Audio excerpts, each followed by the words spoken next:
Така. На отиване към Олина могила се минава през тази част на пътека. Излиза се на главен коларски път. Насреща има маркировка. Малко по-надолу в полезрението на бегача също има маркировка с стрелка надолу към пункта. Отстрани също има маркировка.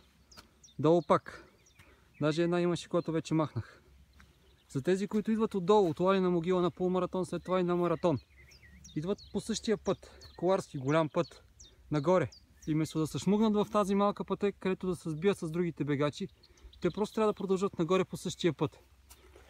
Така, ето, долу има стрелка. Горната маркировка преди малко оставих. Значи, за да се объркаш, ти трябва специално да тръгнеш да гледаш някъде далече наляво. А не долу в краката си с ясно указание за завой надясно. Повече от това не знам какво мога да направя.